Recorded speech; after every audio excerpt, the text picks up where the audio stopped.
Conseguiu, mãe? Já abriu para lá. Aperta aí, ó.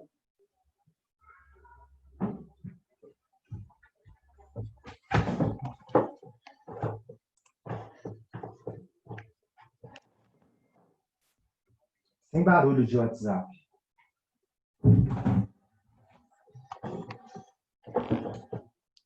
Boa noite a todos, todas. Estão me escutando?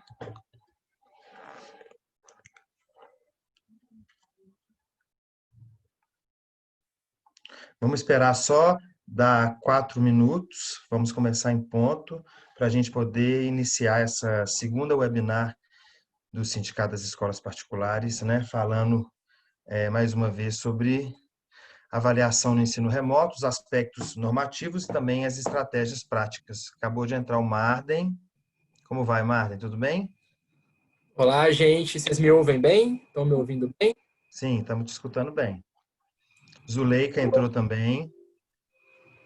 Ótimo. Boa noite, Marden. Boa noite, Cláudia. Cláudia não entrou ainda. Boa noite, Vamos Zuleika. esperar mais 3 minutos. Tudo bem aí, Zuleika? Graças a Deus. E você, Marden? Tudo bem também. Então, Muito tá bom. né, para todos nós. Bastante, né? Mas tá bom, né? É isso aí, na luta aí. Agora eu tô te vendo. Isso. Ô Lucas. Oi. Deixa eu só me situar aqui. A gente já consegue ver quantas pessoas tem? Não, né? Tem 46 pessoas. Ah, tá. Então, a gente Nós tivemos 360 inscritos,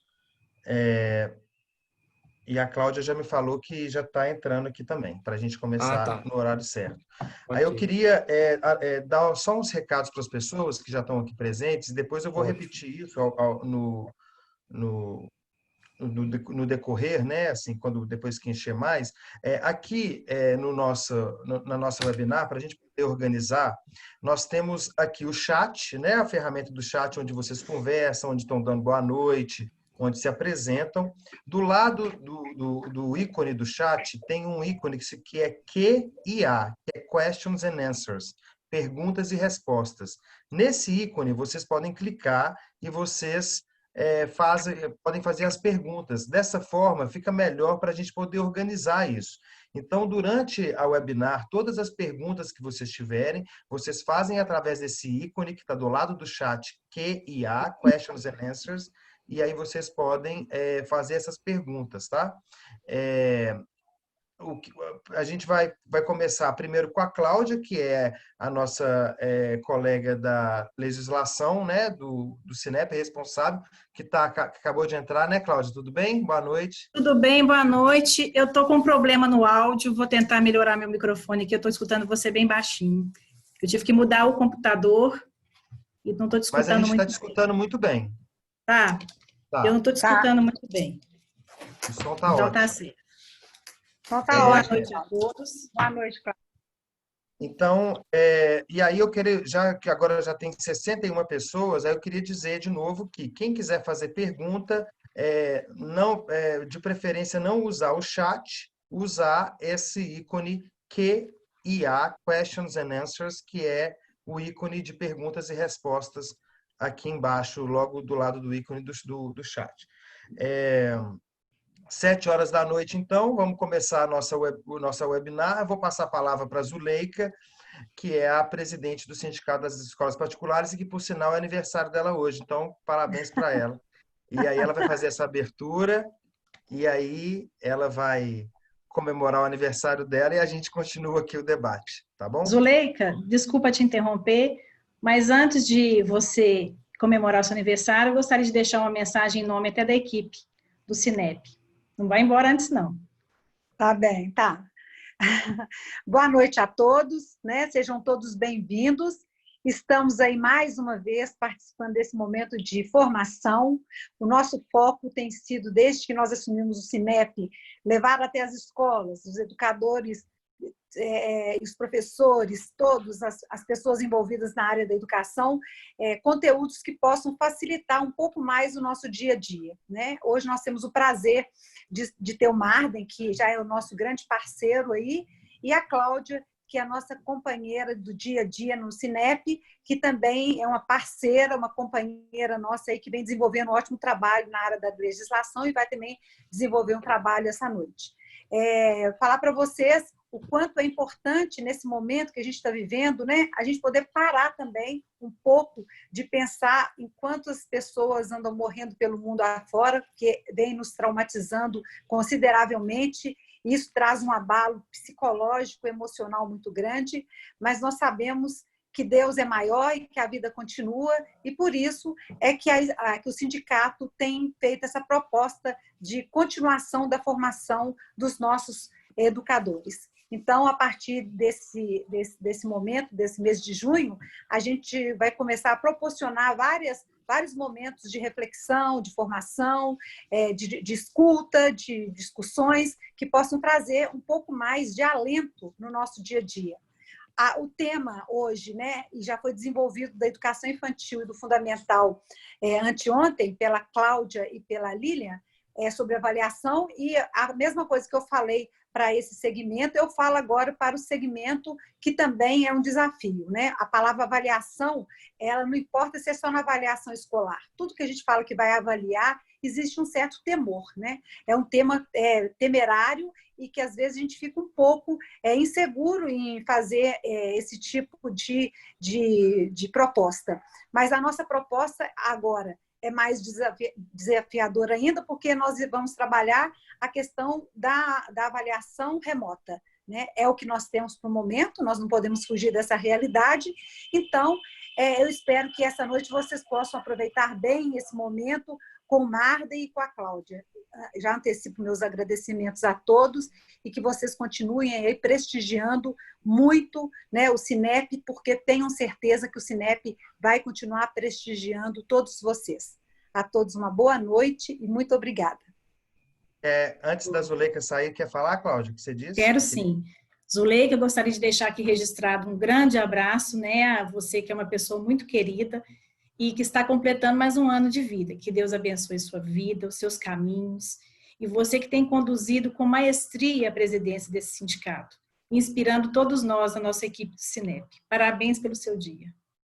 Obrigada, obrigada, Cláudia, obrigada a todos, e que vocês possam aproveitar aí bem essa noite, tá? Muito obrigada. Deixa eu só rapidinho também, Zuleika, em nome aqui do Bernoulli Sistema de Ensino, eu reitero as palavras da Cláudia, a admiração que a gente tem pelo seu trabalho, e eu também queria te dar um parabéns, ok? Em nome de todos nós aqui, tá bom? Obrigada, Marden. Bom trabalho aí para vocês, tá bom? Obrigada. Beijo grande, gente. Obrigada. Obrigada.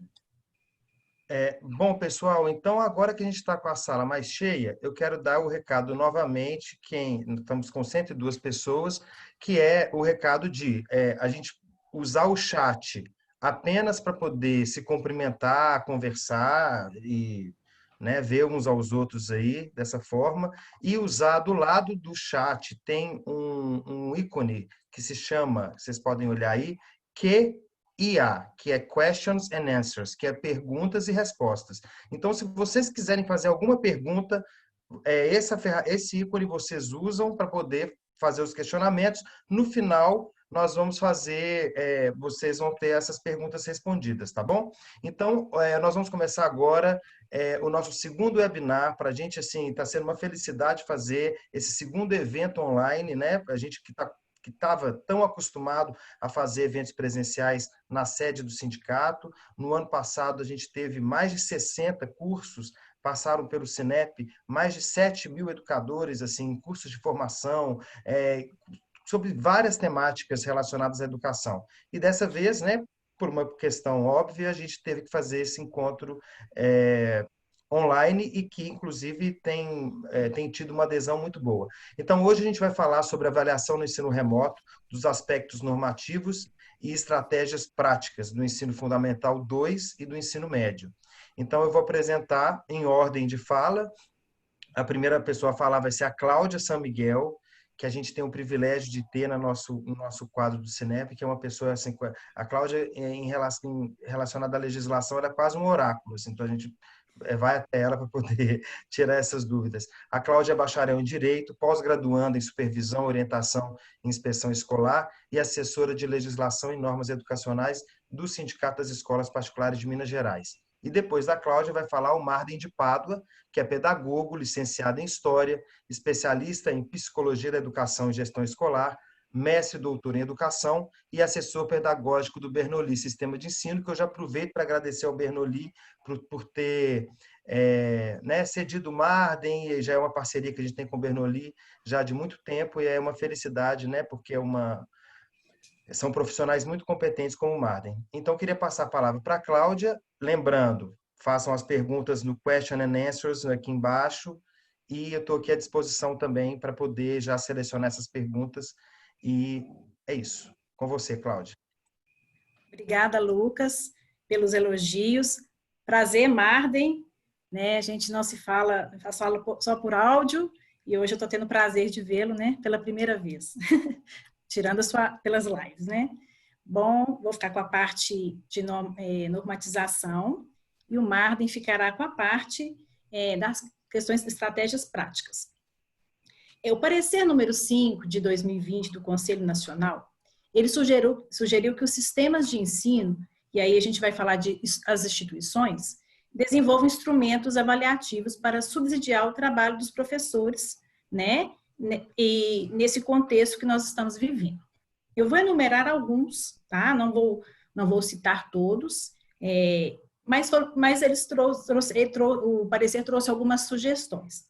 Primeira sugestão foi criar questionários de autoavaliação das atividades ofertadas, elaborar, após o retorno às aulas, uma atividade de sondagem da compreensão dos conteúdos abordados, utilizar atividades pedagógicas construídas como as trilhas, materiais complementares, como instrumento de avaliação diagnóstica, né?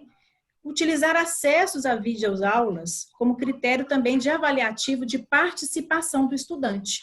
Então, esse acesso é uma forma de você verificar se o aluno está tendo acesso ao conteúdo, acesso às aulas, à plataforma, tanto as videoaulas como os exercícios que vocês podem disponibilizar nas próprias plataformas. Realização de testes online, né, que pode ser também por meio de material impresso, e o aluno pode entregar ao final do processo remoto, quando do seu retorno às aulas presenciais. Poderia também utilizar da realização da avaliação oral, né, que pode ser individual ou em pares. Então, essas são algumas sugestões trazidas pelo Conselho Nacional para ajudar nesse processo avaliativo.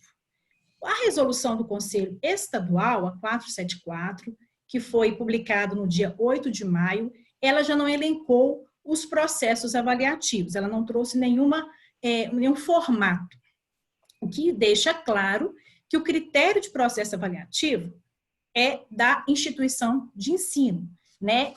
Ele não trouxe, não engessou o processo.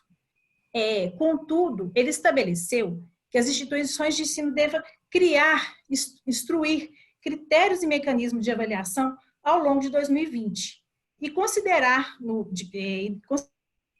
final desse processo, que os objetivos de aprendizagem foram efetivamente cumpridos, com a finalidade de promover a aprovação do estudante. Esses critérios e mecanismos de avaliação, eles devem conter os desenvolvimentos de instrumentos avaliativos, que aí a escola vai trabalhar quais são os instrumentos avaliativos que ela adotará, né?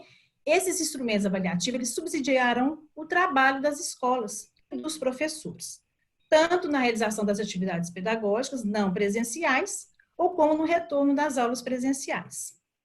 Outro ponto, assim, que eu quero destacar do documento, é que as escolas devem adotar metodologias de acompanhamento avaliativo, né, para que garantir a participação efetiva do estudante, né? Todos têm que estar no contexto. Nenhum aluno pode ficar sem ter acesso ao conteúdo.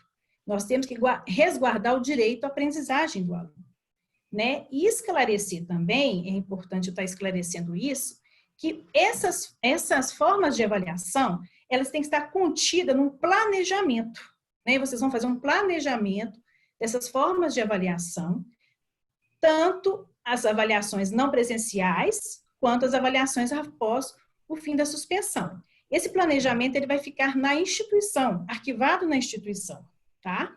E outro ponto também importante, quando eu falo desse planejamento, que são os documentos também escolares, é que em diálogo com a inspeção escolar, isso foi uma questão até que trazida por mim, no sentido de que muitas escolas gostariam de não reduzir o número de etapas. Ou seja, se ela trabalha com 3, 4 etapas, algumas estão preferindo o retorno dos alunos de forma presencial para que possa fazer essa avaliação.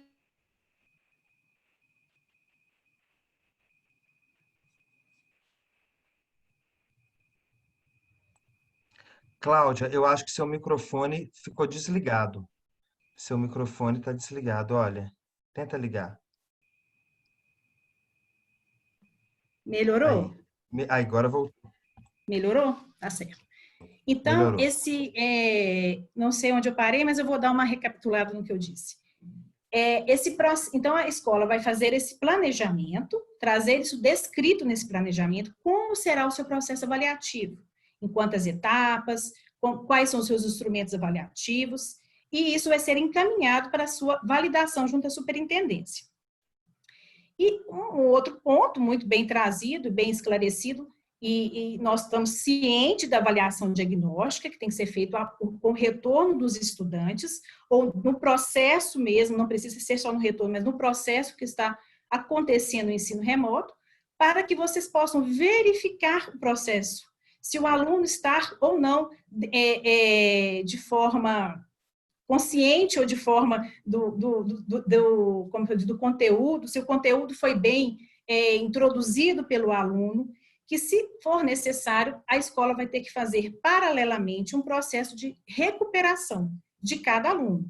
Inclusive, isso nós já sabíamos, né, isso já está garantido pela LDB, né, que a escola tem que prover meios de recuperação aos alunos que estão com defasagem. Então, isso aí é muito importante, a escola já estar atenta aos alunos que estão já apresentando, já de antemão, mesmo antes do retorno, que estão com essa dificuldade. Isso é uma forma de vocês diagnosticarem o que vai ser feito após o retorno às aulas presenciais.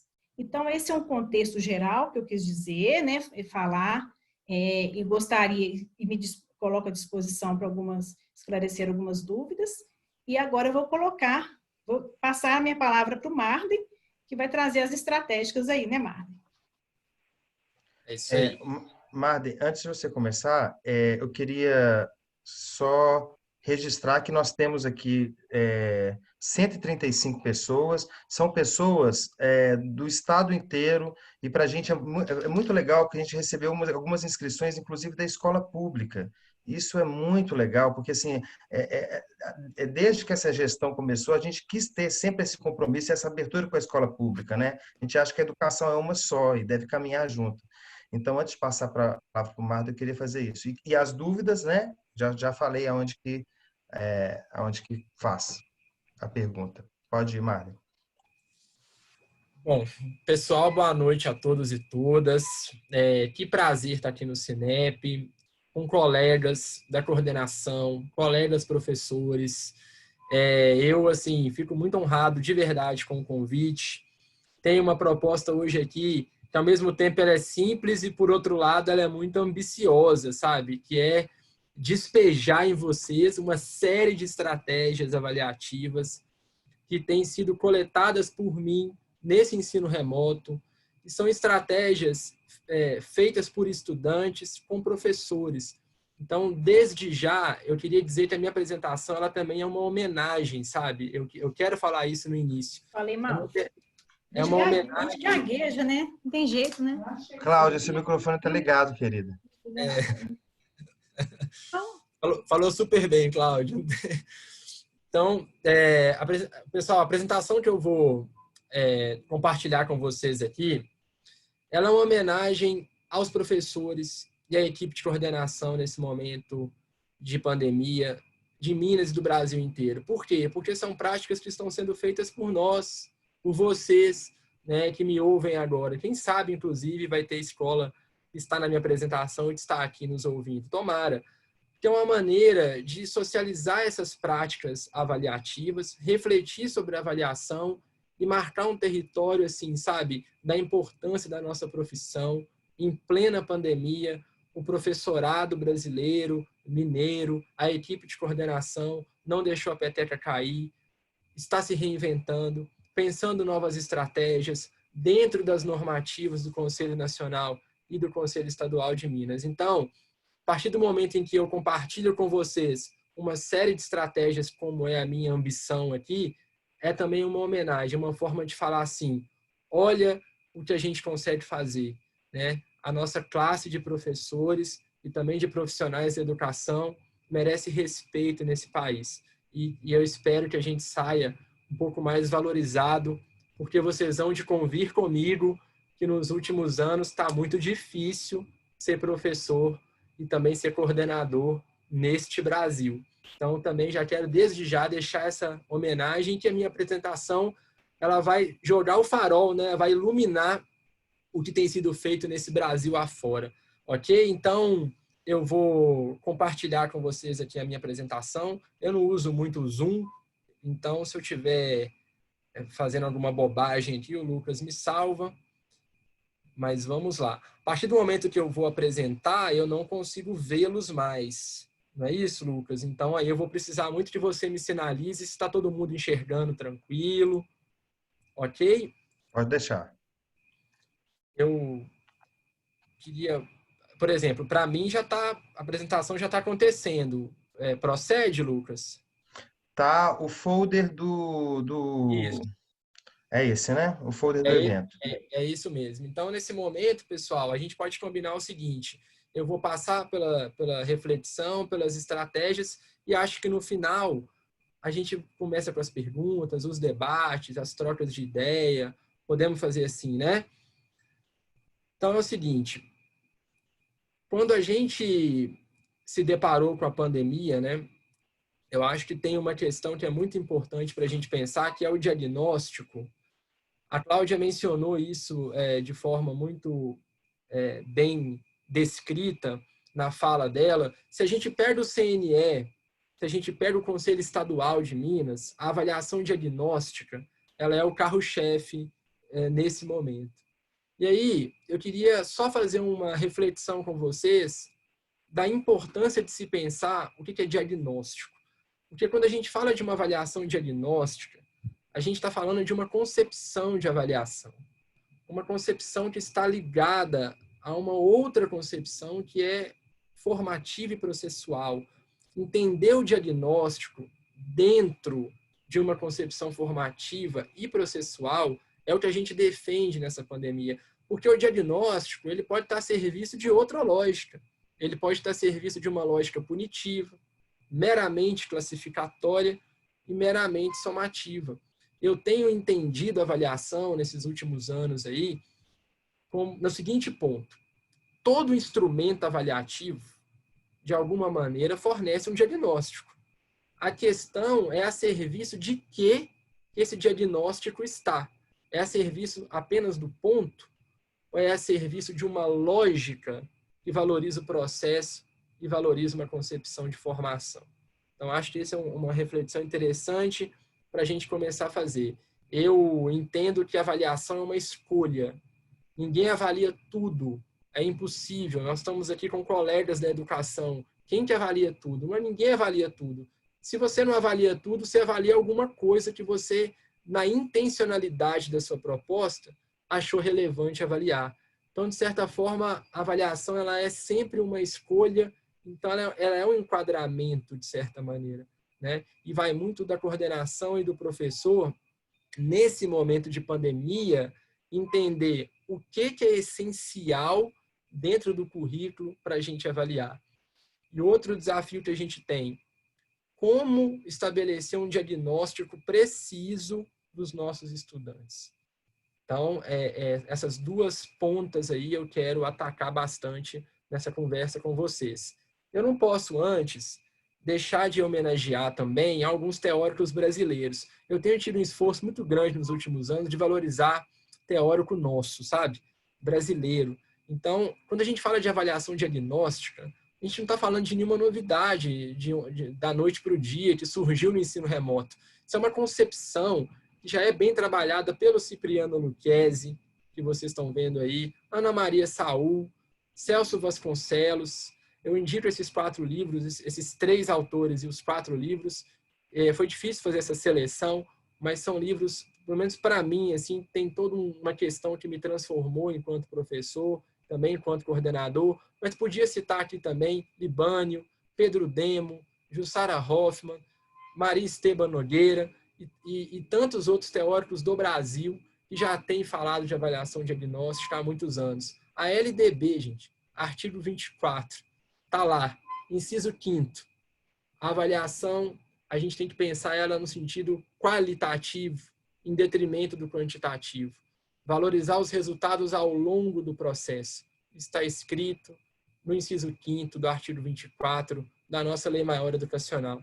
Então, resgatar agora o ensino remoto, a avaliação diagnóstica, é muito importante. Eu estou muito feliz que a gente tenha falado tanto de avaliação diagnóstica enquanto escola, sabe? E aí, eu não sei se vocês concordam comigo, eu não sei se é mal de pedagogo, né? Que, embora eu sou formado em história também, mas eu tenho muito da pedagogia, eu entendo as coisas muito num tripé pedagógico. Eu não consigo falar de avaliação sem lembrar de currículo e da didática. Então, eu quero só lembrar também que o recorte é avaliação, mas a gente avalia dentro de um currículo. E aí, quando a gente tem o desafio hoje de pensar naquilo que é essencial, nós estamos falando de currículo, de redesenho curricular. Compartilhar um caso rápido com vocês de um colega, um amigo meu, professor de história. Ele dá aula para o 5º ano de uma escola privada. Ele me ligou assim, desesperado, porque ele falou assim: Marden, eu dei um monte de aula ao vivo da história do Brasil, disciplina, né, conteúdo típico de 5º ano, história do Brasil, capitania hereditária. Eu falei na aula ao vivo e aí eu dei uma prova baseada no Google Forms, um instrumento lá do Google Formulário. Os meninos foram mal na capitania hereditária, não sabem o que é governo geral, então eu vou batalhar nisso. E aí eu estava conversando com ele, será que é essencial, nesse momento de pandemia, no 5º ano do fundamental, batalhar tanto assim na capitania hereditária e no governo geral? Então fica essa reflexão. Não é que isso não é importante, mas talvez seja um momento para a gente começar a fazer algumas escolhas e detectar os conteúdos e as habilidades essenciais que a gente consegue diagnosticar. Fica essa reflexão. Não é fácil fazer isso, mas eu acho que é muito necessário, né?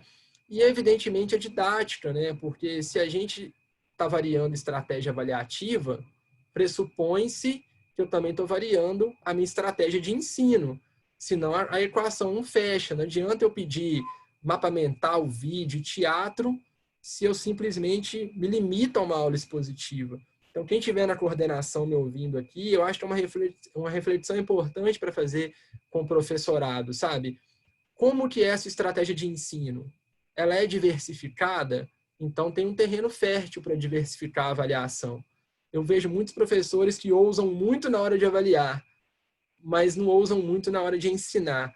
Essa conta precisa fechar. Eu queria compartilhar com vocês essa tabela, antes da gente passar para valer nas práticas, né?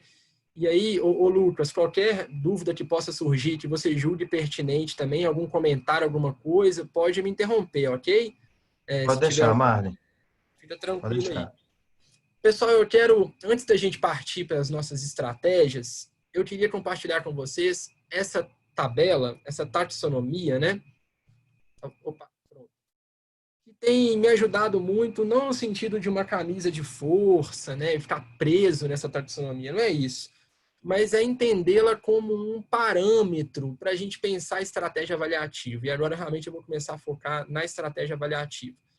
Vamos pensar que a gente vê aqui domínios cognitivos muito diferentes, né, que vão da memorização até a criação. Talvez alguns aí já sacaram, né, que essa tabela ela tem uma raiz teórica, que é a taxonomia de Bloom, lá da primeira metade do século XX, anos 40, um pouquinho dos anos 50 também. O Benjamin Bloom, psicólogo, imagina, psicólogo norte-americano lá nos Estados Unidos, criou a clássica taxonomia de Bloom, no sentido de tentar pensar ali em categorias do pensamento. E aí, eu acho que é importante a gente reler o Bloom à luz do século XXI, sabe? Então, eu deixo essa indicação bibliográfica, que é a revisão da taxonomia de Bloom nos propósitos educacionais. Eu passei, assim, pessoal, um bom tempo, sinceramente, do meu doutorado discutindo essa questão taxonômica, muitas vezes brigando lá com meus colegas do doutorado, brigando é modo de falar, né? Claro, debatendo, porque tem uma parte da academia que rejeita amplamente a ideia de taxonomia, entende que é uma visão tecnicista, entende que é uma visão extremamente tradicional. Eu, no fundo do meu coração, eu penso que isso é uma leitura equivocada da taxonomia. A taxonomia, ela fornece uma reflexão a respeito da complexidade do processo cognitivo dos estudantes. E eu acho fundamental pensar essas diferentes complexidades, porque a gente vai chegar no desafio mais importante, que tem tudo a ver com o que eu vou falar aqui das estratégias, que é pensar em instrumentos avaliativos diferentes. Por quê? Quando a gente varia o instrumento avaliativo, quando a gente varia a estratégia avaliativa, a gente começa a perpassar por esses domínios cognitivos aqui. Eu quero diagnosticar a criação do meu estudante. Então, eu não vou pedir um quiz. Eu vou pedir uma maquete, talvez um vídeo. Não, eu quero diagnosticar aqui apenas se ele identifica um conceito. Então, eu não vou pedir uma maquete. Acho que eu vou fazer um exercício, um quiz, vou usar o Kahoot, por exemplo. Então, esse é um ponto fundamental no ensino remoto. Se a gente tem que diagnosticar, um diagnóstico preciso, ele tem a necessidade de perpassar por esses domínios cognitivos, o máximo que a gente conseguir, porque ele mobiliza ali diferentes habilidades. E aí, outra leitura que eu acho equivocada da taxonomia é achar que a memorização, por exemplo, ela é pior que a criação. Não se trata de pior e melhor, se trata de diferente, complexidade diferente. Pessoal, a gente aqui dá aula. Mesmo quem é da coordenação já deu aula ou dá aula ainda. Me conta se tem alguma escola que existe no Brasil que só fica em criação o ano inteiro. Não existe, a não ser que alguém me fale agora. Tem uma lá, eu vou lá visitar. Aqui o ano letivo inteiro é com domínio cognitivo da criação. Eles elaboram, desenham, produzem, prototipam o ano inteiro. Impossível, gente. Como também não dá para a gente aceitar um ano letivo inteiro no campo da memorização, é muito pobre. Então, a ideia não é demonizar a memorização, colocar como um pior campo cognitivo, como algo mais raso, não é isso. É pensar que isso é tão importante quanto domínios mais complexos da criação, da avaliação, da análise. É um pouco de tudo que a gente tem que passar. Então, esse é um pouco o desafio que eu tenho aqui, mostrar os instrumentos que vão perpassando por esses domínios cognitivos, né? E aí, deixo para vocês uma tabelinha, que vai ser a tabela que eu vou mostrar na prática aqui agora. Então, nós vamos falar de gravação de vídeo, a gente vai falar de produção de cartazes, de cartilhas, murais, postagem. Tem muita escola, pessoal, apostando nessas produções, nesses gêneros textuais de cartaz, de uma cartilha. Então, tem muita coisa legal sendo feita, né? Desenhos e maquetes, quiz, exercícios, que eu tenho percebido em nível de Brasil, que é a estratégia mais utilizada nesse momento. Autoavaliação, nós precisamos falar disso. Mapas mentais, infográficos, memes. Então, a gente vai tocar nisso tudo. Vou tentar ser bem objetivo para dar tempo, né? Para a gente vislumbrar essas estratégias todas. Então, pessoal, mão na massa, vamos lá, né? Todo colégio que foi exposto aqui é porque ele autorizou, ok, pessoal? E colocou nas redes sociais. Eu até começo fazendo essa sugestão aos colegas que estão aqui. Eu tenho percebido que é muito interessante para a escola quando ela expõe a produção do estudante, gera visibilidade, empodera o estudante, empodera o professor, até em termos de mercado também, é uma visibilidade importante do trabalho da escola. Então, fica essa sugestão, né, de expor os trabalhos dos estudantes, dar visibilidade a eles. Se tiver, vai ter Escola de Minas aqui na minha apresentação, se tiver aí, dá um oi pra gente, né? Sinta-se também homenageado aqui na exposição. Bom, vamos começar com essas produções de vídeo. Eu não vou clicar nos vídeos, senão a gente vai realmente esgotar o nosso tempo, né? Então, eu coloquei algumas capturas de tela e vou explicando a proposta e a gente vai refletir nas habilidades desenvolvidas aqui, sempre a partir de uma premissa. Toda estratégia que eu mencionar aqui fornece um diagnóstico preciso da compreensão do estudante em relação ao conteúdo. Isso eu vou tentar convencê-los o tempo todo. Então, quando a gente fala de gravação de vídeo, a gente tem um universo enorme para explorar no Fundamental 2 e no Médio. O vídeo da minha esquerda é uma proposta de matemática que tinha um cunho socioemocional também. Então, os estudantes do 7º e do 9º ano precisavam gravar um vídeo, colocar nesse vídeo, descrever a rotina deles na pandemia, como estavam se sentindo, e fazer uma relação disso com algum conteúdo de matemática que eles estavam tendo, né, no ensino remoto. E aí tem vídeos hilários, tem vídeos extremamente bem produzidos, e aí eu começo a discutir o diagnóstico. Tem vídeo engraçadíssimo que a estudante conseguiu produzir com uma edição fantástica, mas não fez nenhuma relação com o conteúdo. Não conseguiu identificar princípios básicos do conteúdo. Por outro lado, outros vídeos foram geniais a ponto de fazer uma relação perfeita da rotina com o conteúdo. Era um conteúdo de probabilidade. Teve um estudante que conseguiu, no ato de acordar, no ato de tomar café da manhã, inseriu detalhes do conteúdo de probabilidade. Então, olha que interessante, um diagnóstico para o professor, para a coordenação, dos níveis diferentes de compreensão do conteúdo e de habilidades que esses estudantes estão desenvolvendo. E são estratégias que potencializam habilidades, porque a gravação de vídeo, você trabalha com edição de imagem, que envolve toda uma cultura digital, que é uma competência expressa na BNCC, a argumentação, comunicação, os vídeos envolvem síntese, né? A habilidade, o domínio cognitivo da síntese é um dos mais complexos para o estudante operar as habilidades necessárias para sintetizar. Então, a gravação de vídeo tem sido muito utilizada em várias escolas, né?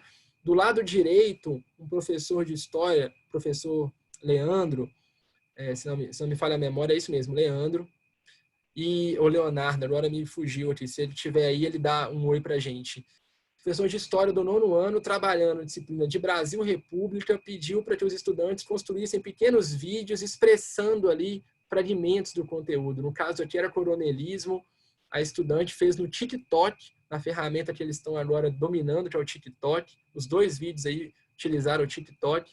Ela produziu um pequeno vídeo de síntese teatralizando a questão do coronelismo, da influência dos coronéis no voto na República Brasileira.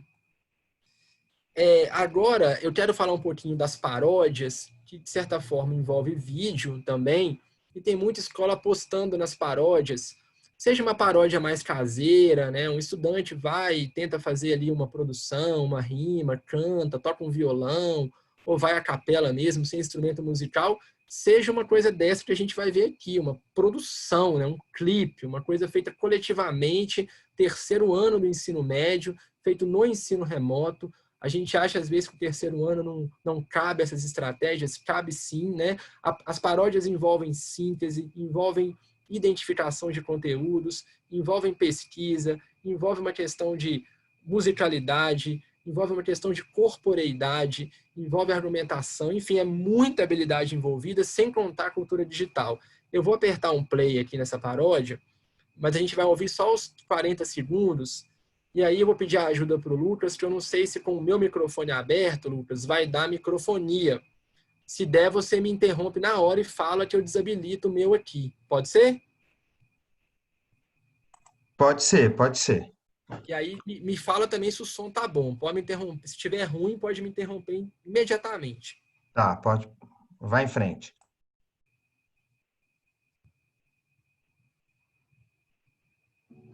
mas mando pela ordem, estudando função sendo. E aí, vestibulado? Vamos, pode chegar pra cá que vai começar a estudar, hein? Hoje que só tem a intenção de estudar, hein, moleque? A função seno é bem facinha. A mais B seno de C, X mais D, cada letra é um parâmetro que vai modificar o gráfico da função A desloca na vertical. B altera a amplitude, também na vertical a amplitude é a metade da distância entre o P e Q, vai entre o P e Q, vai no período da... Deu para ouvir aí, Lucas? Deu para ouvir direitinho. Pessoal, então, olha só, esse é um tipo de paródia muito refinada, né? Porque os alunos têm até canal no YouTube, vocês imaginam isso, né? Deixa eu passar aqui o slide agora. Agora eu apanhei um pouco aqui, pronto. Então, repara que essa é uma paródia feita com uma edição de imagem, um clipe, uma coisa riquíssima, né? A paródia ela pode ser mais rudimentar, é claro, né? E aqui eu preciso mostrar para vocês, gente, tem umas coisas que a gente vê, dá vontade até, assim, a gente que é professor, né? A gente não perde nunca essa coisa assim dá vontade de apertar. O Raulzinho Travesso, um belo dia eu estou no meu Instagram e encontro um trabalho de uma escola aqui, que é o Colégio Educare de Betim, colégio excelente, e uma paródia do AC/DC feito pelo Raulzinho Travesso. Gente, novinho, quer dizer, um outro contexto, né? Diferente do terceiro ano do médio. Claro que é uma paródia mais rudimentar, mas olha quantas habilidades, né, os mais novos também desenvolvem produzindo paródias de acordo com a faixa etária deles, dentro da lógica deles, dentro do diagnóstico que essa faixa etária pode nos oferecer. Eu não vou apertar o vídeo aqui no Raulzinho Travesso, não. Vou deixar todos vocês curiosos aí para como que ele fez essa paródia do AC/DC. E aí eu não posso deixar, eu sou assim, uma pessoa que gosta muito de rock, né? Não posso deixar de dizer que eu fiquei assim, perplexo com o gosto musical do Raulzinho Travesso. Então, tem pessoal apostando em paródia no 6º ano, no 7º ano e no 3º ano do médio. É claro, né, gente, que a gente não vai pedir uma paródia em cada aula ao vivo que a gente der. É evidente que não, mas ela pode ser um trabalho de fechamento de etapa. Ou de resumo de capítulo, por exemplo, né? Outros exemplos de vídeo, no canto esquerdo é um vídeo teatralizado da Guerra Fria, utilizando o TikTok, também um conteúdo de história. É engraçadíssimo esse vídeo, porque as meninas conseguem fazer toda uma teatralização do que seria a briga do capitalismo com o socialismo. Então você tem aqui um diagnóstico de compreensão do conteúdo muito bacana, porque não tem tanta escrita o vídeo. Você percebe a mensagem das estudantes no gesto, na expressão corporal, no roteiro teatral que elas produziram, né? Então aqui é só uma captura de tela mesmo, eu não vou dar o play, gente, são preços que a gente paga aqui pelo tempo, não dá para ficar dando play em tudo, eu queria apertar play em todos esses vídeos. Mas olha que sensacional, assim, um conteúdo de Guerra Fria teatralizado através de uma gravação de vídeo. No nosso canto direito, um colégio aqui de Belo Horizonte, o rap do Covid, se não me falha a memória, né? Olha que interessante, envolve uma pesquisa, envolve toda uma pesquisa também do gênero musical do rap, a questão das rimas, a questão corporal, a questão musical, a questão teatral, quantas habilidades desenvolvidas nas paródias, gente. Então, assim, eu fico essa sugestão para trabalhar essas teatralizações em vídeo, ou a paródia propriamente dita, o recurso digital para isso, especialmente na lógica privada, não é nada assim inviável, né? Esse é um trabalho, pessoal, de uma escola até parceira nossa. É sensacional esse vídeo, porque o roteiro era o seguinte: era uma atividade de simulação. O estudante deveria se fazer passar por um candidato à presidência da República, e dentro da geografia do 8º ano, dentro do material didático dele, ele tinha que elaborar propostas para combater a desigualdade. Então, ele tinha que fazer um vídeo dentro de um partido político, com toda a ideia de uma campanha, Esse menino fez um vídeo assim com uma edição de imagens perfeita, uma ironia, cheio de propostas voltadas ao conteúdo da geografia, cumpriu o roteiro, tem uma teatralização aqui, a gente percebe pelo gestual, pela vestimenta, quantas habilidades são despertadas aqui, e é um diagnóstico de que ele compreende o conteúdo. Vocês vão concordar comigo que a gente não faz nada disso se não tiver um domínio do conteúdo. Como é que você produz um vídeo teatralizando que você não sabe? É impossível, né? Então, são estratégias avaliativas, que a gente consegue mensurá-las e elas nos fornecem um diagnóstico da compreensão do conteúdo. Isso é uma outra escola, agora me perdoa porque eu esqueci, são tantas escolas, né? Essa especificamente eu esqueci assim, de onde ela é, mas é um trabalho de uma professora de redação que trabalha o gênero textual entrevista, né? E aí as alunas gravam, então, um vídeo dentro de temas que a professora aborda. No caso aí era a realidade das mulheres.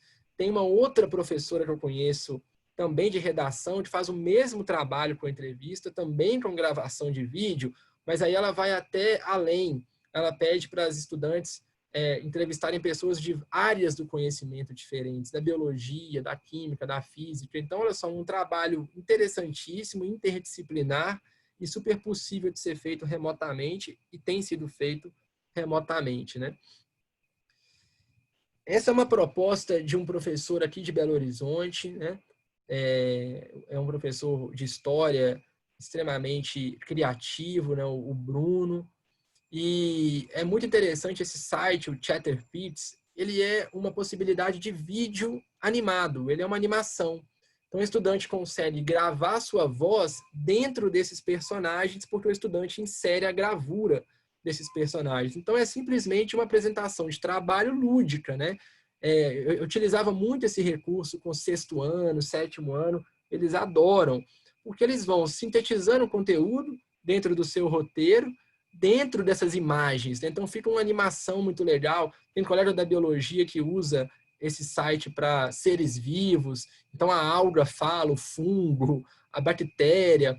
Um colega da matemática usa para figura geométrica, então as figuras conversam entre elas, dá para fazer um diálogo aqui, dá para fazer muita coisa com essas animações, facílima de mexer, e é também um instrumento diagnóstico, de síntese, de identificação ali dos conceitos-chave da sua disciplina. Veja que interessante esse trabalho de uma escola do interior de Minas, se não me engano, que é o projeto Seja Professor por um Dia. Olha que interessante essa ideia. Organiza-se os alunos em dupla, a professora passa um roteiro, né, para os alunos, eles têm que fornecer um material, né, um PowerPoint da aula deles, não é uma aula que vai durar 50 minutos, evidentemente, é 15 minutos, e aí eles têm que dissertar sobre o tema, dar uma aula mesmo, vivenciar um pouco, ser professor por um dia. Tanto que elas comentaram aí, as duas alunas, espero que tenham aprendido com as suas professoras em treinamento. Tchauzinho, porque agora voltamos a ser alunas, né? Então, interessantíssimo, não deixa de ter aquela lógica de apresentar trabalho, mas de outra maneira, né? Ressignificado, desenvolvendo várias habilidades. E a gente sabe, a gente é professor, quando você explica alguma coisa, você domina muito aquele conteúdo. Então, explicar algo para alguém é de uma riqueza diagnóstica muito grande, porque você consegue perceber realmente a compreensão daquele seu estudante. Nossa, ele está explicando o conteúdo, né? E olha que bacana, outros colégios fazendo a mesma coisa e expondo no seu story, no Instagram, né? Professor por um dia. Isso já é uma outra escola que fez a mesma proposta. Esse é um trabalho de uma escola que tem as postagens, né? É sensacional. Tem um colega meu da filosofia que faz o Twitter dos filósofos, tem colegas da biologia que produz o Twitter dos seres vivos. Então, tem muita coisa bacana. Um colega da geografia produziu o Instagram do planeta Terra. Aí os alunos postaram assim, hoje eu fui agredida, né? A Terra foi agredida. Então, assim, a ironia, a criticidade e também a criatividade. E eu escolhi esse trabalho aqui do Napoleão porque aqui é um Twitter mesmo. Então, ele vai sendo postado, né, dia a dia, os feitos do Napoleão. Isso aqui envolve síntese, identificação do conteúdo, envolve pesquisa, envolve, de alguma maneira, uma criatividade, né? Porque os alunos precisam simular essa situação, são atividades simuladas, isso é muito rico para se colocar no lugar de um personagem, né? Então eles colocam aqui Vitória, mais conquistas para a nação francesa, Robespierre é passado. E uma coisa que eu acho fundamental nessas estratégias, eu vou falar isso muito com os memes, é que o diagnóstico bacana, ele se dá quando a produção do estudante, ela depende de um conhecimento prévio do leitor para ser entendida. Quando você que não é da área não entendeu bem, é um bom sinal. É um sinal que eles conseguiram inserir elementos específicos do conteúdo naquela produção. Senão fica apenas engraçado e ponto final, né?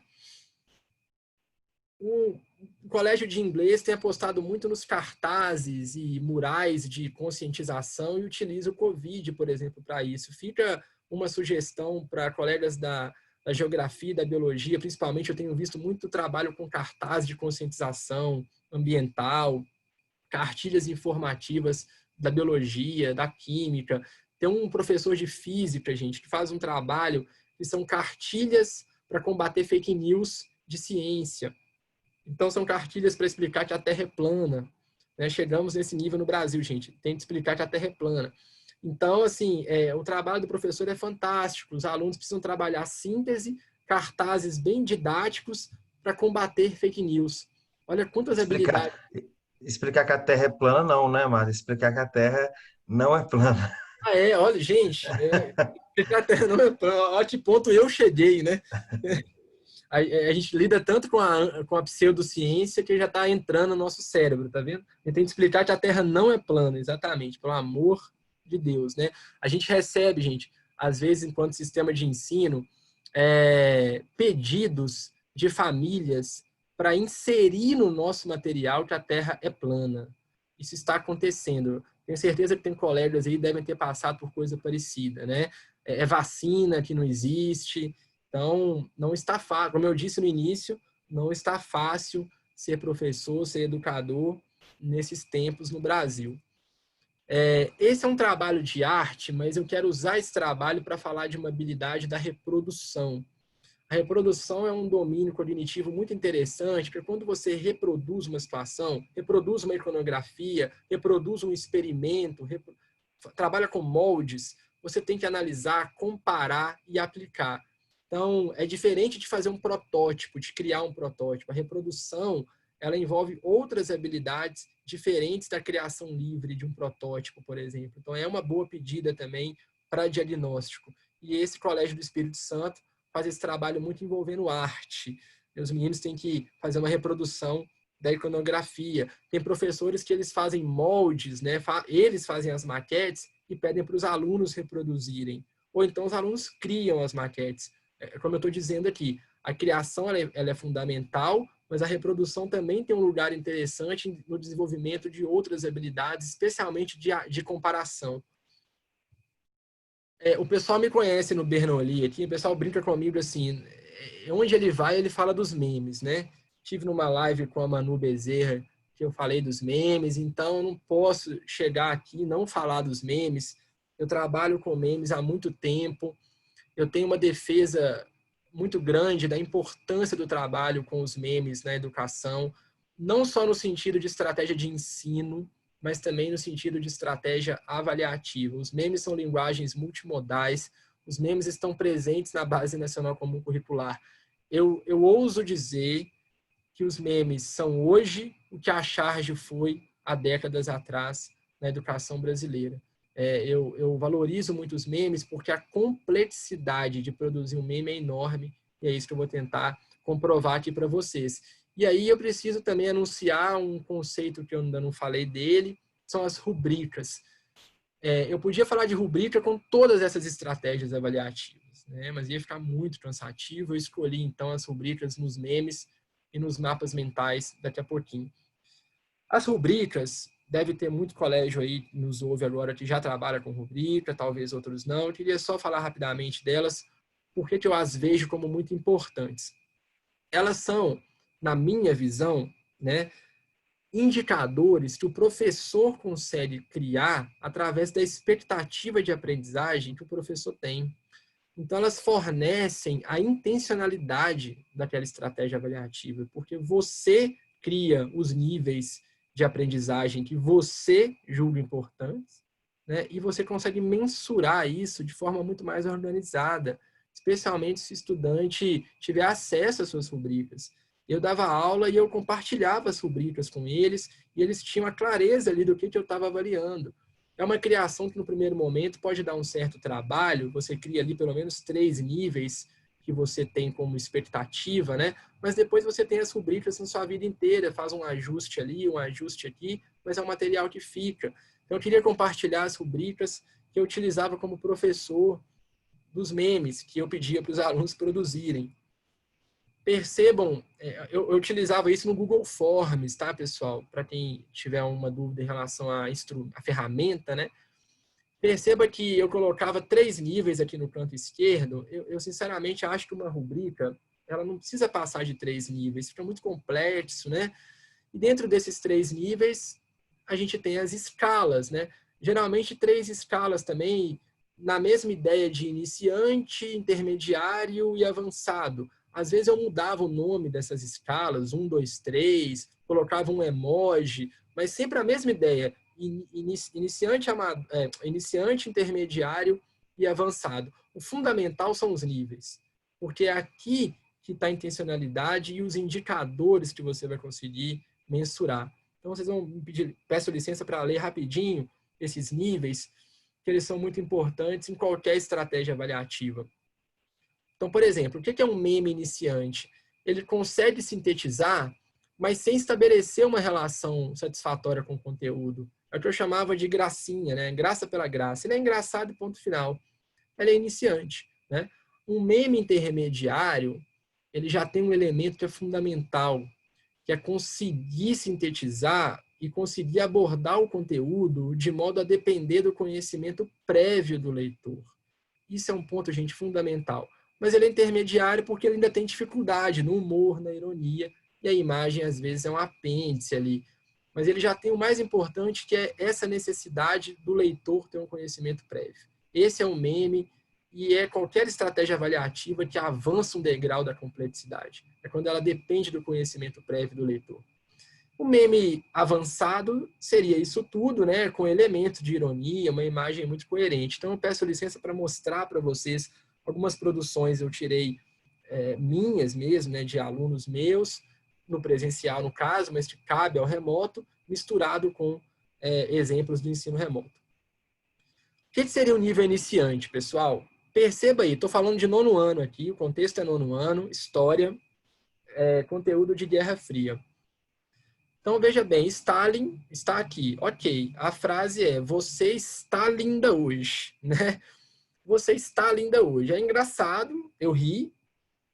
Tem habilidade digital? Tem habilidade digital, sem dúvida nenhuma. Tem criatividade? Tem criatividade. Mas se a gente pensar naqueles domínios cognitivos, tem uma dificuldade aqui de identificação de conceito, né? Uma dificuldade de fazer relação da síntese da imagem com o conceito estudado. É um meme iniciante, por quê? Porque você entende, independente de ser da área da história ou não, você entende esse meme, você riu desse meme, e ele não te trouxe grandes relações com o conteúdo. Ele está errado? Não. É diferente, né? Quem tiver interesse depois, eu posso falar sobre ponto. Não vou falar agora para não estender, mas se for do interesse, vocês vão perguntar como que se pontua essa questão. Deixa aí guardado para o Lucas. Então, esse é o nível iniciante por isso.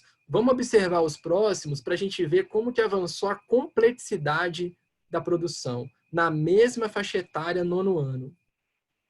Esses 2 memes foram de uma escola do Rio de Janeiro. Percebam, pessoal, como que a complexidade aumentou. Se tiver algum colega da história aí, não vai me deixar mentir. Uma eu sei que já está aí, que é a querida Inês, que me deu um oi aí, eu dei oi para ela. Então, olha só, pessoal, esse meme já depende um pouco mais do conhecimento prévio. Se você não é da área da história, você vai ter dificuldade de entender esse meme.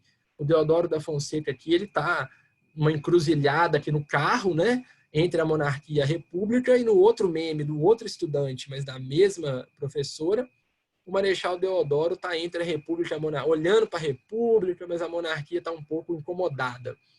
Esse meme, ele é engraçado, ele tem síntese de conteúdo de Brasil República, eu queria convidar vocês a pensar na complexidade da produção desse meme. Quer dizer, o professor deu um roteiro, faça um meme do capítulo tal. Então, ele tinha toda a compreensão do conteúdo de Brasil República e ele tinha o universo do Google de imagens aleatórias. Então, ele teve que pegar uma imagem aleatória, fazer uma relação cognitiva com o conteúdo de Brasil República, estabelecer uma frase que sintetiza, que combina perfeitamente com a imagem, que ainda forneça uma síntese do conteúdo.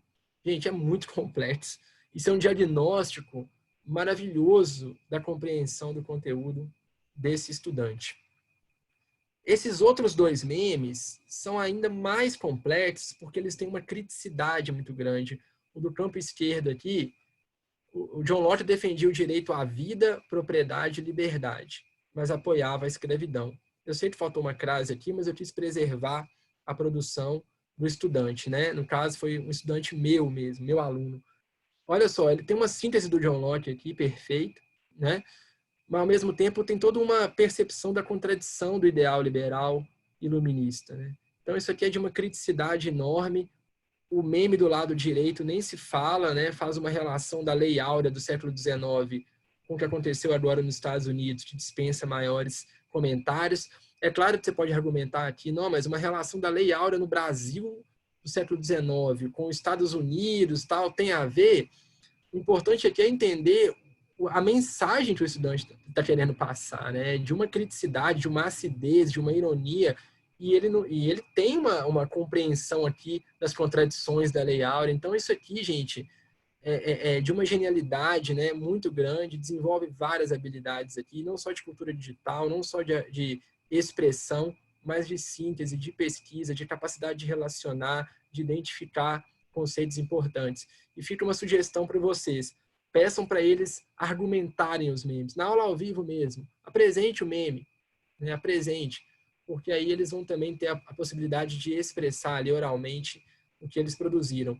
E também digo, né? Não é toda aula que nós vamos pedir um meme. Pode ser uma atividade de fechamento de etapa, de fechamento de capítulo.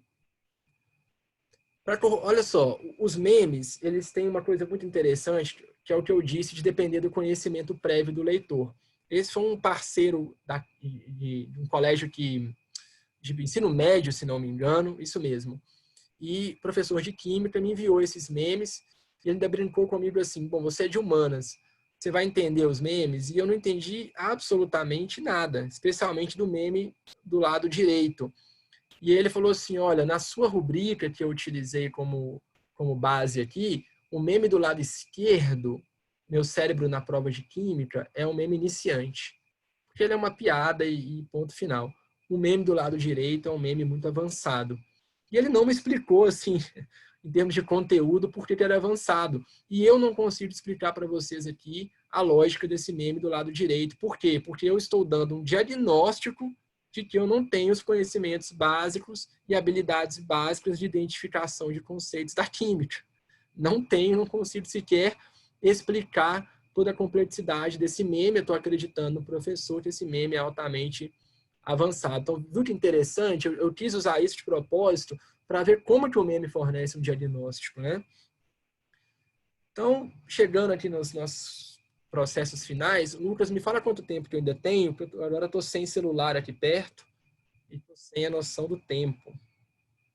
Me ajuda aí no tempo, por favor. Ô, Marden, agora são 8 horas da noite. Então, e a gente está com 4 perguntas. Então, assim, se você quiser, pode até estender mais, assim. Agora, eu quero pedir para as pessoas também, nós estamos com 150 participantes, 151 participantes.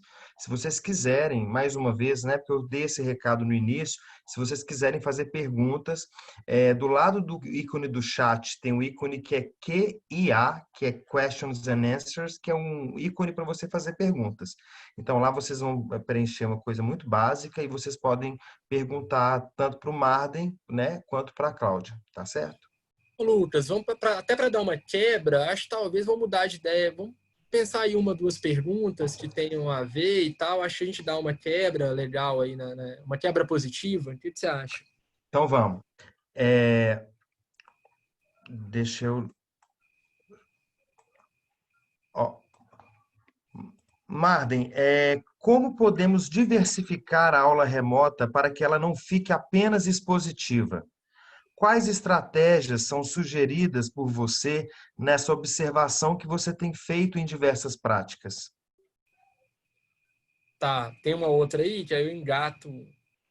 Aí a outra uma vez que em cada aula, além das questões preliminares, há um material de apoio com exercício nos 3 níveis de dificuldade, que é em torno de 15 questões, o que você acha de considerar essa participação dos alunos em cada aula como forma de manter uma avaliação real e possibilidade de recuperação paralela, antecipando a percepção da sala de aula?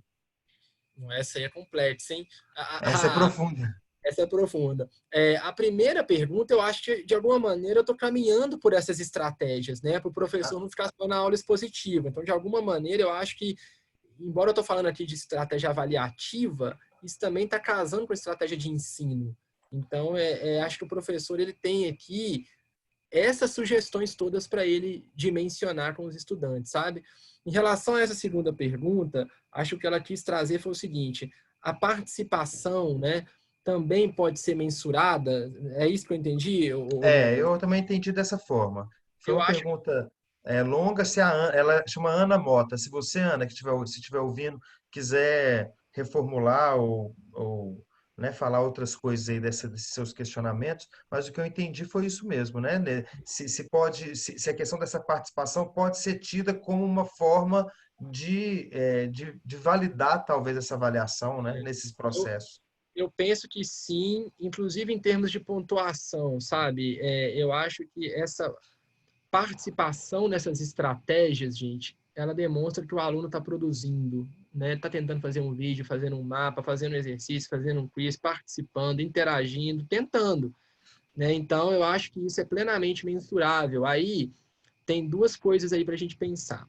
Você pode pensar uma participação no sentido assim total dos pontos. Então, tentou fazer, participou, ainda mais no ensino remoto, ganha 2. Entende? Ganha 2, ganha o ponto que valia lá. 1,5, valia 1,5, ganha 1,5. Porque você tentou, você participou, é isso que eu quero mensurar aqui. Ou então, você varia um pouco essa pontuação. Então, por exemplo, vou trabalhar mapa mental aqui agora nas rubricas. E aí trabalhei 3 mapas mentais. Se você não avançou nada nos níveis e varia 2, vai ganhar 1,7, 1,6. A sugestão que eu dou aqui é que nesse momento de ensino remoto, aquela punição do ponto, sabe? 0, não dá para a gente ter, sinceramente. Ainda mais se a gente tiver uma visão de estratégia mais criativas, né? Uma tentativa de diversificar instrumentos, não é a hora de punir, né? Imagina ganhar 0 no mapa mental, 0 no meme, 0 na paródia, a não ser que ele não tenha feito nada. Então, eu acho que é hora da gente valorizar o máximo possível. Ah, não quero dar total para todo mundo, eu preciso mensurar um pouquinho diferente. As rubricas podem ajudar muito, porque você consegue, com os indicadores das rubricas, falar assim, olha, você vai perder um pouquinho de décimo aqui, porque você não avançou aqui, ó. Isso me ajudava demais também como professor, né? Espero ter respondido aí. Ô Marden, você acha que tem alguma relação com a questão, por exemplo, de as avaliações de múltipla escolha? Como é que você acha que elas se encaixam aí nesse período? Você acha que elas podem ser colocadas aí? Porque o que a gente tem recebido, né, não aqui nessa live, mas é que muitas escolas estão adotando essa questão da múltipla escolha, até pelos aplicativos, os diversos Sim, aplicativos gratuitos que existem nesse sentido. Qual que é a sua opinião sobre isso? eu vou te dar uma opinião, primeiro contando um caso que envolve isso, tá? Semana retrasada, me liga uma coordenadora lá do Rio de Janeiro e fala assim, Marley, estou impressionada. Trabalhei a prova mesmo, né? Prova tradicional, que eu trabalho no presencial, utilizei o Google Forms. Google Forms é excelente e delimitei um tempo e fiz questão de múltipla escolha e uma dissertativa ali no final. Aí eu perguntei, como é que foi? Aí ela falou assim, os alunos foram espetaculares, Mar. Era uma turma que tinha dificuldade. Eu estou até achando estranho, eu tive mais da metade de aluno fechando prova de física, fechando prova de química. Eu estou impressionado, o rendimento foi lá em cima. E aí, Lucas, eu te respondo fazendo a brincadeira que eu fiz com ela, né? A gente tinha uma certa intimidade, falei assim, olha, das duas, uma, ou seus estudantes encontraram no ensino remoto a redenção, né? O ensino remoto, ele é um milagre pedagógico na sua turma, que tinha muita dificuldade, incrivelmente agora na prova tradicional todo mundo fechou. Ou esse pessoal colou, né? Esse pessoal chegou ali no WhatsApp, A2 é B, 3A, 4C. O que eu quero dizer com isso, né? Bom, e ela só trabalhava essa estratégia. Aí é meu ponto fundamental da resposta. Essa era a única estratégia da escola. Então, é o diagnóstico que ela teve ali. Se ele é preciso ou não, ela não tem como agora adivinhar quem colou, quem não colou, concorda? Então, o que eu penso é o seguinte, estão me perguntando isso muito também. Então você é contra o instrumento prova tradicional nesse momento? Não. Nós temos etapas, nós temos calendários de prova, né? Eu acho que ele convive com outras estratégias. Eu vejo o problema quando a gente pega agora o ensino remoto e se limita a simplesmente transpor uma prova para o ensino remoto, utilizando o Google Forms ou outra plataforma. Eu não sofro, Lucas, que se vai colar ou não vai colar. Gente, não vamos sofrer com isso, sinceramente, né? Eu acho que tem situações que isso é da responsabilidade de cada um. Agora, se a gente puder dialogar um instrumento prova mais tradicional com outras estratégias, a gente não teria um diagnóstico mais preciso? Então, essa é a minha defesa, sabe, Lucas? A gente não quer abrir mão da prova, tudo bem, a gente sabe como é que são as famílias. Não vai ter prova mais. Aí lá o primeiro pai te liga e fala assim, que horrível, que ensino pobre, né? Assim funciona para alguns pais. Agora, é só a prova? Nós estamos com 90 dias, gente, praticamente de ensino remoto. É só prova? É só o Google Forms com múltipla escolha? A gente vai conseguir ter um diagnóstico preciso do processo de aprendizagem desse estudante? Acho que fica essa reflexão. Eu acho que a prova dialoga com outras possibilidades. Grande parte das escolas tem ponto para trabalho, entende? Tem escola que diminuiu o ponto da prova da etapa. Se valia 12, valia 10 agora, valia 8 agora, e jogou os outros pontos para pontos de trabalho, que são esses pontos que convivem bem com essas estratégias avaliativas. Então aqui, pelo amor de Deus, gente, eu não quero dizer que está errado, está certo. Quem sou eu? Cada escola tem total autonomia pedagógica, né, e singularidade para poder deliberar. Mas é literalmente a minha opinião. Eu, se gestor agora nesse momento, estimularia os meus professores a sim continuarmos com as nossas provas tradicionais, mas casar isso com outras estratégias, ok? Ô Marden, deixa eu só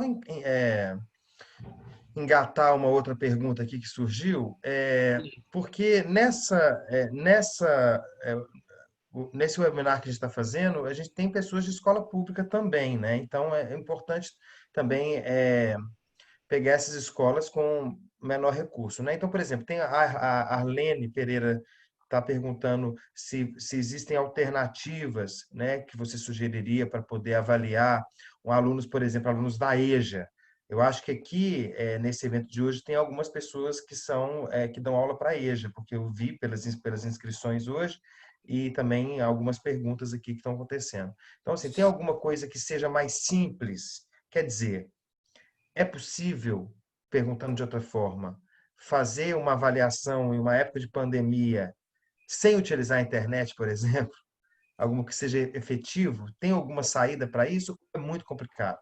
É complicado, mas tem saídas. Então, por exemplo, a EJA especificamente, ou a escola pública de um modo geral, na maioria dos casos, pelo menos um celular se tem. Então, aquelas gravações de vídeo, alguma coisa dá para fazer ali, sabe, Lucas? Envolvendo gravações de vídeo.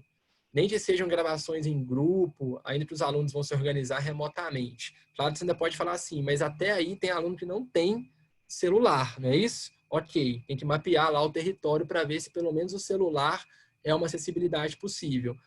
E a outra estratégia que eu acho que pega muito bem para a escola pública, para a EJA, é a que está na frente de vocês agora, que são os mapas mentais.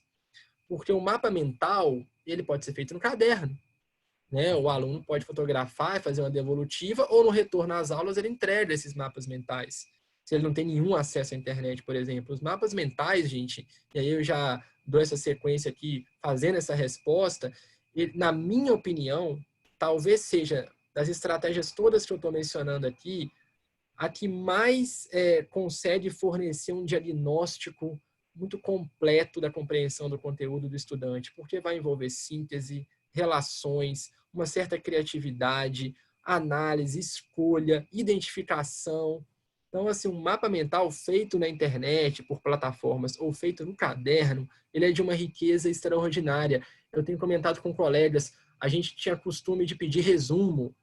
Ah, faz um resumo escrito aí, tem uma importância, é leitura, é escrita, é redação, ok, mas a gente sabe como os alunos colam os resumos, gente. Vamos combinar aqui, né? O resumo pede uma colinha, quase implora, né?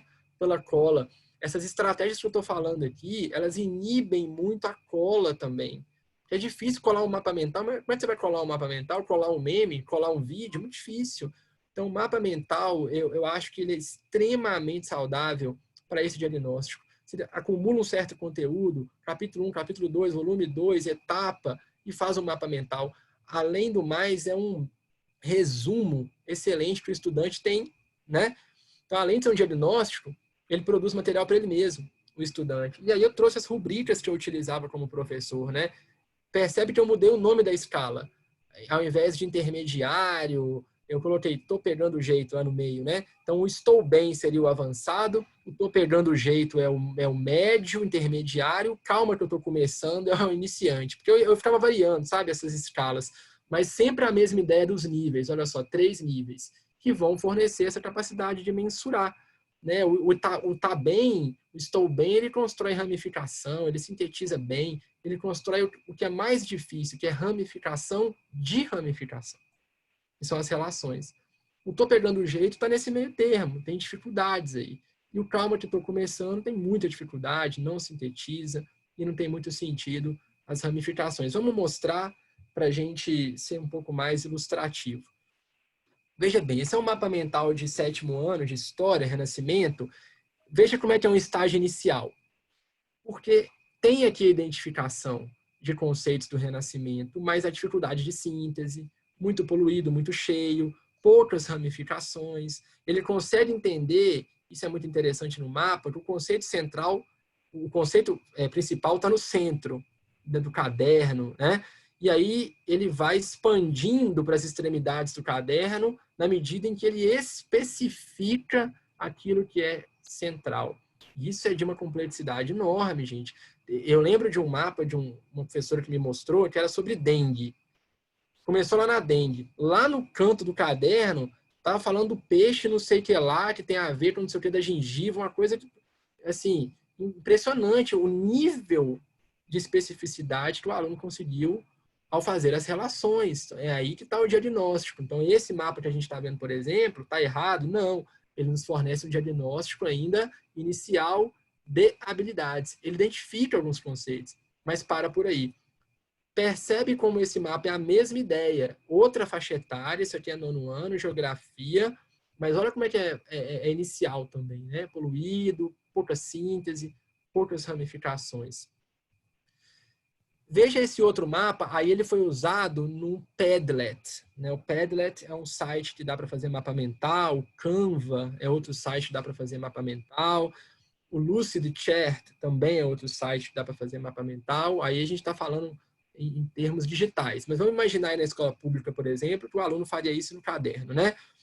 Então, repara, pessoal, que esse mapa, ele ainda está um pouco poluído, os retângulos ainda estão com muito texto, mas ele já avançou em termos de complexidade de habilidade. Tem mais ramificações, está um pouquinho mais coeso, um pouquinho mais sintético.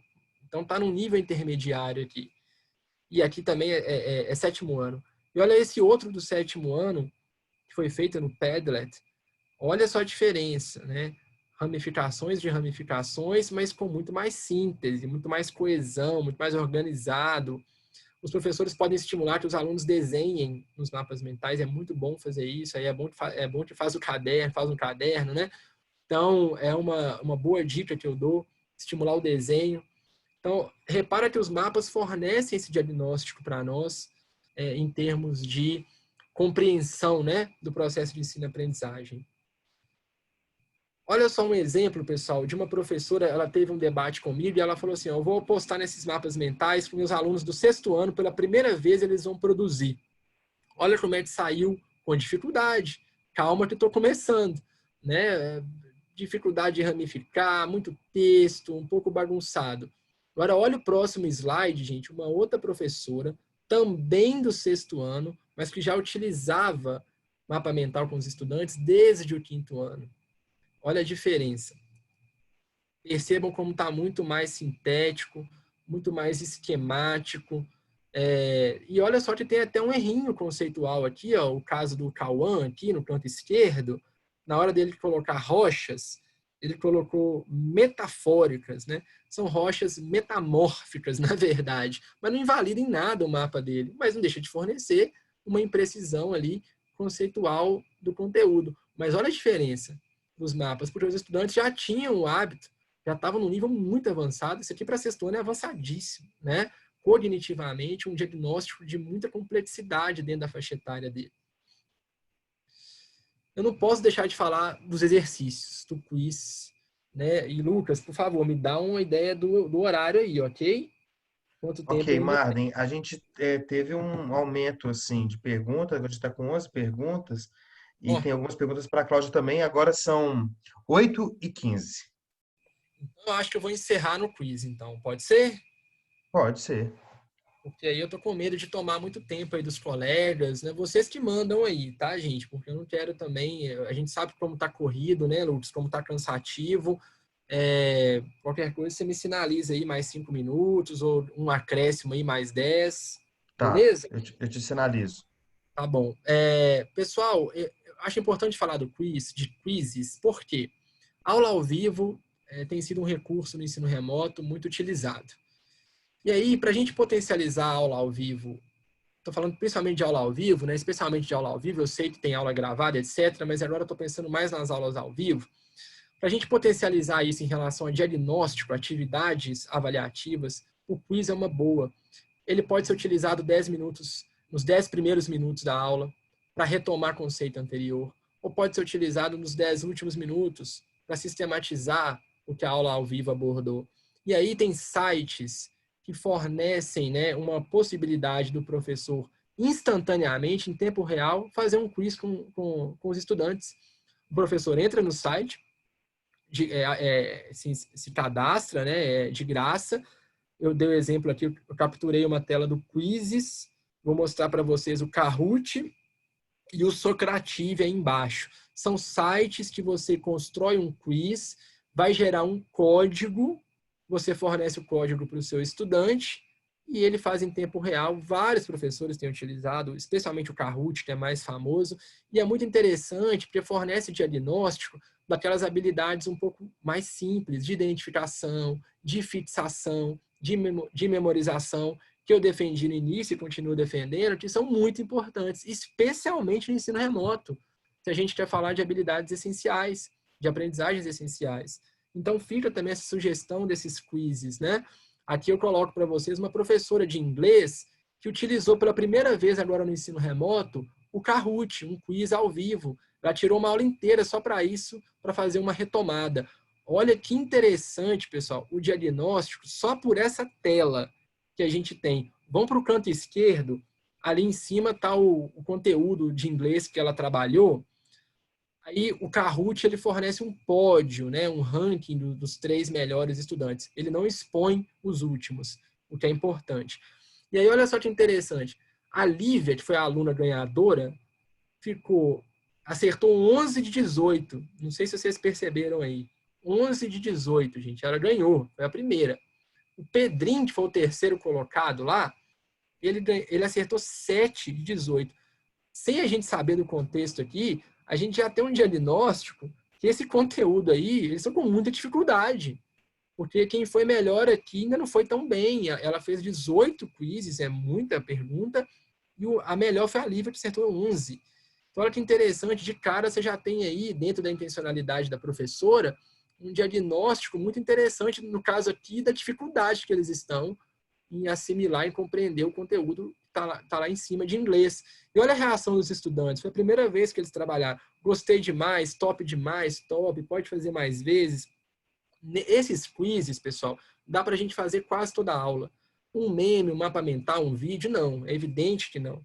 Né? São estratégias que demandam acúmulos de conteúdo e talvez uma vez aí numa etapa ou para retomadas de capítulo, como eu disse. Eu vou finalizar, então, com as maquetes, viu Lucas? Uma homenagem ao professor Bruno Reis de novo. Se ele estiver aí, ele vai ficar, assim, feliz, né? Segunda vez que eu o cito, né? Mas professor bom, a gente vai citando mesmo. Ele faz um trabalho no ensino remoto espetacular de construção de maquete no 6º ano. Aí é um conteúdo do Egito, com papel mesmo, né? Então, olha que criativo, olha o tanto de habilidade que esses alunos desenvolvem. Não se produz uma maquete dessa sem ter uma pesquisa do conteúdo, né? Então, fica essa sugestão de trabalho com maquete. Tem muitos alunos fazendo maquetes envolvendo até alguns objetos eletrônicos também, uma perspectiva mais maker, né? Embora isso para mim é cultura maker também. Esse trabalho que vocês estão vendo na minha concepção de cultura maker, isto é uma cultura maker, mas é um debate para uma outra live. Olha esse trabalho de um colégio, gente, de Recife, de citologia, 1º ano do ensino médio, o que os alunos construíram dentro do conteúdo de citologia. Olha isso, a identificação das estruturas celulares, utilizando vários objetos. A gente tem até alimento, né? Olha isso aqui. Gente, isso é de uma complexidade, né? É incrível um trabalho desse. Um trabalho desse te dá um diagnóstico que vai lá da identificação do conceito até a criatividade da construção disso. Então, assim, olha como que isso não pode ser um diagnóstico, né? Às vezes muito mais preciso do que alguns instrumentos um pouco mais tradicionais. É o que a gente fala de tentar casar isso com os instrumentos tradicionais. Essa escola aqui de Minas Gerais, se tiver alguém aí dessa escola, o Pequeno Príncipe, na rede social dessa escola eu pude perceber um trabalho incrível de maquete, né, para construir o DNA num processo de osmose. E olha que interessante, casando a construção, a produção de uma maquete com vídeo, porque o aluno gravou todo o processo de construção e ele foi narrando esse processo de construção dessa maquete feita com papel. Então, assim, são trabalhos impressionantes e que fornecem diagnóstico também. Tem colega que faz trabalho, um amigo da história que faz um trabalho de uma maquete com trincheira, tem maquetes com massinhas, muitos colégios apostando em massinha. Então, é muito interessante esse momento, que ele não é tão digital assim, né? São construções possíveis, inclusive para a escola pública, maquetes com materiais não estruturados. Aí, pessoal, essa era a última estratégia, mas eu acho que a gente já adiantou um pouquinho no tempo. O Lucas falou que tem muitas perguntas, Lucas, então eu prefiro agora que a gente, então, entre nessas perguntas, para as questões da Cláudia também, para não tomar muito tempo do pessoal. Pode ser? Pode ser, pode ser. Cláudia, tá aí? Estou aqui. Deixar o Marlon descansar um pouquinho. Ô, Cláudia, a Liara Salles, ela quer saber sobre a questão da carga horária no ensino fundamental 2 e no ensino médio, né? A gente sabe que a questão da educação infantil foi flexibilizada aí. E aí ela quer saber se está confirmada a possibilidade de 20% das 800 horas letivas serem remotas nesses segmentos, Fundo 2 e médio. E se há possibilidade de ampliar esse percentual. Tá certo. Primeiro, Lucas, você me permite, eu vou me desculpar aqui com meus participantes, meu microfone aberto, para vocês verem o que é uma webinar, né? E ser marinheira de primeira viagem. Já o Marlon já é um expert em lives, né? Então já está aí muito esperto. Respondendo a sua pergunta, é o seguinte: a nota de esclarecimento do Conselho Estadual, aquela que foi publicada lá em 27 de março, ela realmente ela mencionou uma resolução, aquela resolução número 3 de 2018, né, que atualizou as diretrizes do ensino médio. E lá se fala que 20% pode ser dado à distância. Então, por analogia, na época a gente ficou pensando isso, esses 20% também seria estendido ao ensino fundamental, mas esse documento não trazia. Tendo em vista o nosso longo prazo aí, né, já estamos 90 dias hoje completando a distância, esses 20% não tinha como ser, não atenderia. Então, o Conselho Nacional, ele trouxe em seu parecer que as atividades à distância deveriam continuar sendo ofertadas enquanto perdurar a restrição sanitária, enquanto os alunos não pudessem estar presentes.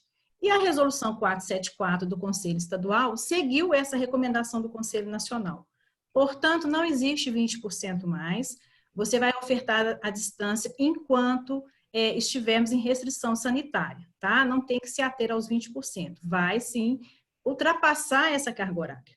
Ou melhor, eu acho que essa carga horária já foi até ultrapassada. Quem está com uma carga horária da mesma forma presencial, essa carga horária já foi ultrapassada.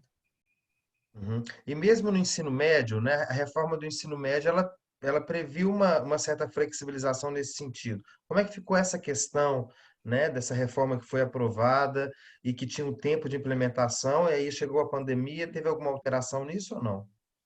Não, Lucas, nessa questão não. A reforma do ensino médio ele veio a extensão da carga horária. Né? Ela atualizou as diretrizes e veio uma extensão. Hoje não se tem, é impossível você trabalhar um ensino médio com 800 horas. E muitas escolas já estão já com 1.300, outras já chegaram no que é 1.400 horas.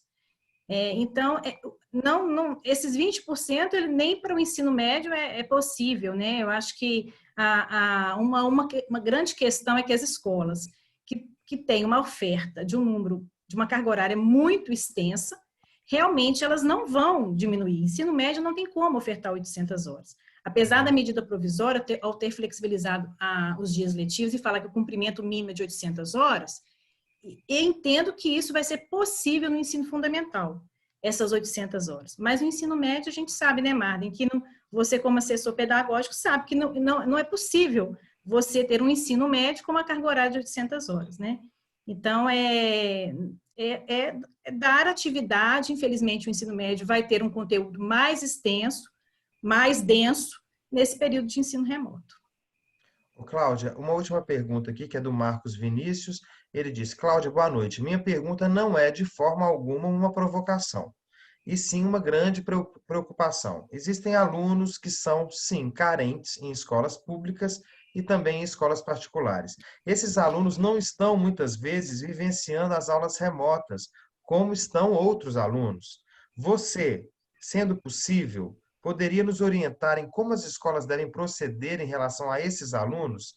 Ele é do Colégio Espírita Professor Rubem Costa Romanelli. Acho que ele quer saber, talvez seja numa mesma escola, né? Você tem aluno que tem acesso a uma plataforma, aluno que não tem acesso a outra, e de uma forma a legislação, como é que ela entende isso?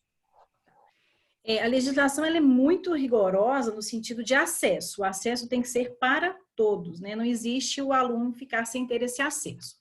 Se ele é um aluno carente, que ele não tem condições de ter a tecnologia, como o Marden colocou, um telefone celular, a escola vai ter que adaptar a outras atividades. Por exemplo, a escola pública está fazendo os planos tutorados. Não, muito tecnologia, mediado por tecnologia, muito pouco. São pouquíssimas aulas que está ocorrendo. Realmente a atividade ela é toda impressa. O aluno passa na instituição, busca o conteúdo, aí eu oriento que seja, se for dessa forma, que faça um plano de estudo para o aluno, porque aí tem a questão da autoaprendizagem. A gente sabe que realmente é precário, mas tem a questão da inclusive, eu vou até ler aqui, Lucas, se você me permite, ele fala quando ele vem falando desse plano tutorado, que aí a gente teria que trabalhar como similar, ele fala que considerando quaisquer atividades didáticas, modos ou unidades de ensino centrados na autoaprendizagem. Então, o aluno que não tem o acesso à tecnologia, ele vai ter que ter um esforço maior para que ele possa ter essa condição de ensino-aprendizagem. E a forma é os recursos impressos. Essa é a forma que poderia ser feita. Talvez não tenha outra nesse momento, né?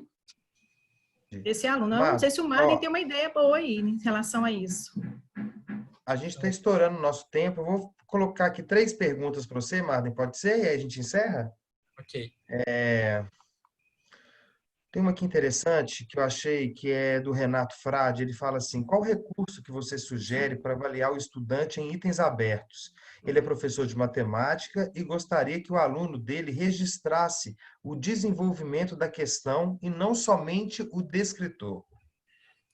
Eu posso citar essas ferramentas aqui, né, Lucas? Acho que não tem problema. Claro, claro. Renato, um abraço para você. Conheço o Renato. Eu utilizaria o Google Forms. Eu acho que o Google Formulário ele permite item discursivo e eu acho que consegue atender aí o que o Renato quer, sabe? Ele consegue trabalhar com múltipla escolha, consegue trabalhar com charge, vídeo e itens de resposta curta e resposta longa. Uhum. Até o Vladimir Martins ainda falou assim, para você comentar sobre essas questões discursivas, que falou que nesse contexto ele acha que pode ser muito complicado, porque no ambiente familiar, né, em isolamento social, tem pai, tem mãe, tem criança correndo, né, mas é possível, né, através dessas ferramentas desenvolver, né?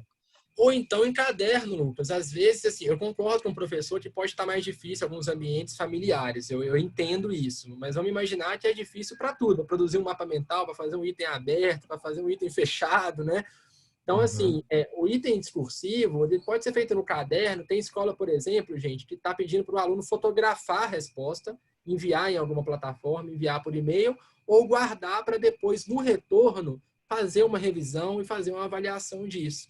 Né? Caso a gente não fique preso também num site, né? O aluno vai fazendo, ou ele fotografa e manda, ou ele guarda para o retorno. Marden, para a gente terminar,